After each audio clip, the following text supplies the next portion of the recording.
그러면 준비됐습니다. 시작을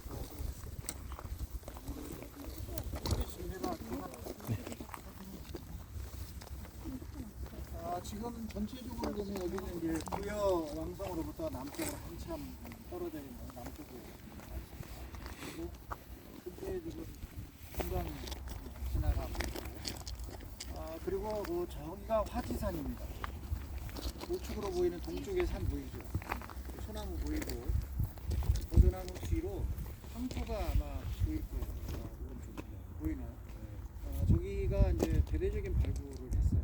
그래서 연이어서 기아집 그 주택단지가 가장 많이 발굴된 그런 현장이고 저기서도 바로 뭐가 나왔냐면 대벽건물지. 그 대벽건물지가 이제 정지산 유적지에 나오면서 바로 이 부여의 이 화지산에서 막 나오고 시작하면서 이 대벽건물지가 백제 형식이구나 이렇게 이제 확인이 돼요. 발굴을 통해서 이제 확인이 돼요. 그래서 화지산과 궁남지가 거의 이제 같은 라인에 있고 그 라인 선상에서 이 군수리 사지가 있습니다. 그러면 거기 지금 교재 160에 나와 있는 걸로 1935년에 해방되기 10년 전에 일제강점기, 대일항쟁기 시대에 처음으로 우리나라 국내 폐사지로선 처음으로 발굴을 하게 된 그런 사찰이 바로 이 군수리, 이름이 뭐니 모르니까 군수리에 있는 사찰에서 우리가 군수리 사지 그러는 겁니다. 그러면 여기를 보게 되면 구조에 이게 지금 강당지고 여기가 금당지고 여기가 목탑지랍니다. 그러니까 역시 목탑과 금당과 강당이 있잖아요. 그럼으로써 이 백제의 사찰 방식이 된다는 걸 이제 확인합니다. 어찌 보면 부여에서 가장 먼저 폐사지를 여기를 조사했으니까 얘가 제일 먼저 알려지게 됐다고 보면 돼요. 여기에서 바로 출토된 이 두 개의 불상, 이거를 주목해 주세요. 그러면 이 불상을 보면은 우측에 이게 새 깃처럼 되어 있는 구조가 있어요. 이거 보이죠? 그래서 이런 형태의 불상을 제가 이제 나라박물관에 가면 안내를 해드릴 텐데, 나라박물관 들어가요. 교토박물관은 넣었다가 작년에 해보니까 그렇게 시간 투자에 만큼 무엇이 없어요. 그래서 일본의 4대 박물관이 교토 나라 박물관들인데 그 중에 하나인 나라박물관만 관람을 하려고 합니다. 거기에서 우리와 관련된 불상도 있고 또 중국에 있는 불상도 있고 많이 있어요. 그래서 가서 찾으시면 바로 요거를 우리가 이제 비교해서 볼 수가 있고, 그 다음에 이 삼연자라고 하는 이 불상이 나타난 거죠. 그래서 우리가 이 삼연자라고 하는 것은 일본의 호리지에 있는 그 불상들의 좌대가 다 저걸로 되어 있다고 하는 거예요. 이걸 만든 시기가 600년대 초 약 20년 이 사이니까 그대로 백제 양식이 그대로 가서 있다고 하는 걸 우리가 알 수가 있습니다. 자, 그 다음에 여기서 우리가 확인돼야 될 게 바로 이 와적기단이에요. 이 와적기단의 사진을 교재에서 한번 확인해 보겠습니다. 167쪽 한번 보세요. 167쪽에 보면 이렇게 와적기단을 볼 수가 있습니다. 아까 조금 전에 정림사지의 와적기단 봤죠?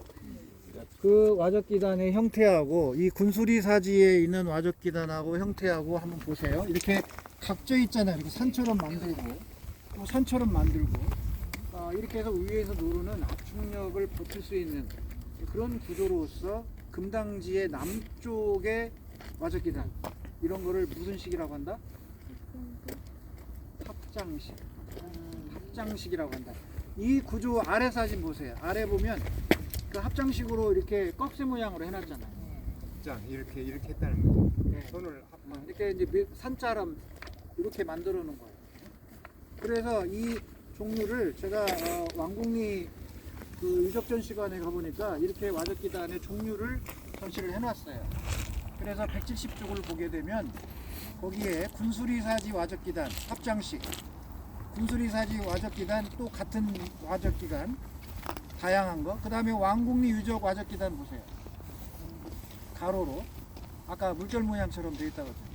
그 다음에 금성산 건물주 와덕계단. 금성산이 저쪽에 있어요. 이게 화지산이라면 그 다음에 금성산이거든. 네. 그 다음에 왕흥사지 와적계단. 못 가본 왕흥사지 와적계단. 그 다음에 관북리 유적 와적계단. 아까 우리 갔다 온 관북리 유적 와적계단. 자, 이래서 우리는 기와를 쌓아서 기단을 만드는 이런 방식이 사비백제의 고유한 방식이라는 걸 우리가 눈으로 확인해 볼 수 있습니다. 자, 이제 올라가 볼 텐데요. 여기에서 출토된 이 벽돌, 상자 모양의 벽돌, 부여박물관에 가면 있습니다. 그래서 실제로 여기 이제 한번 확인해 보고요. 그 다음에 얘가 석조열의 좌상이 1935년, 36년에 발견이 됐는데, 이게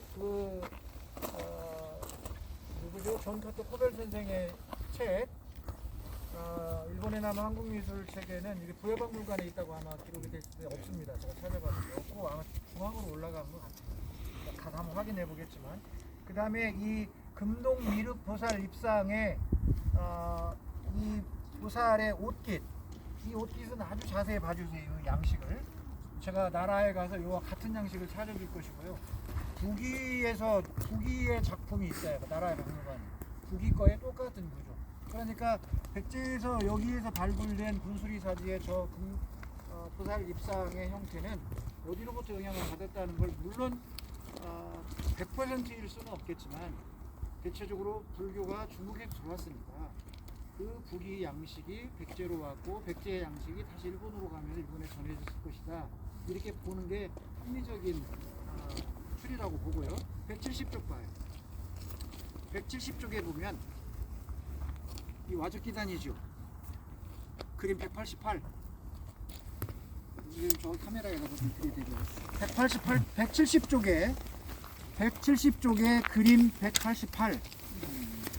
눈 보고 있습니까? 이게 바로 히노쿠마 사예요. 우리가 갈 우미야시 신사.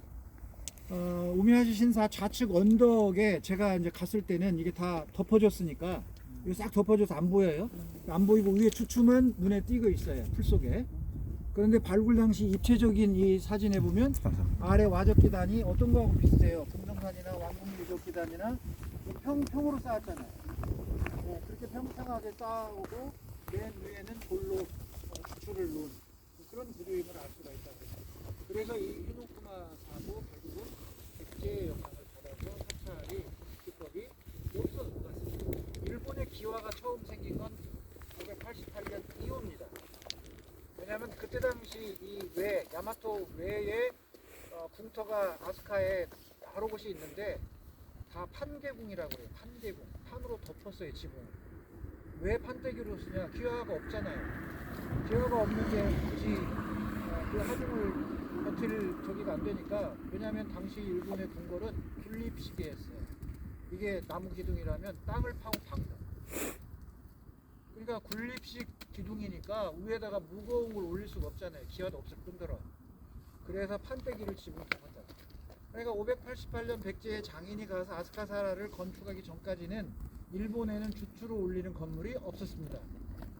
이해되죠? 그때 장인들이 철 다루는 사람, 금속 다루는 사람, 불상 만드는 사람, 기와 만드는 사람이 대거 다 간 거예요. 그래서 이제 아스카사를 여기서 넘어간 백제 장인들이 만든 기와로 올리는 거죠. 그래서 일본인들이 그걸 배우면서 일본의 이제 기와들이 일본 궁을 띄면서 나타나게 된다. 그러니까 이 588년이 중요한 기점이에요. 그러니까 이후에 이런 와적기단 방식은 고구려도 없고 신라도 없는 백제만의 이 사비백제만의 방식이니까 이게 일본에서 나온 다음 당연히 이 백제 한인들이 갖고 가서 전해준다고 봐야 된다. 그랬죠.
자, 서두르겠습니다.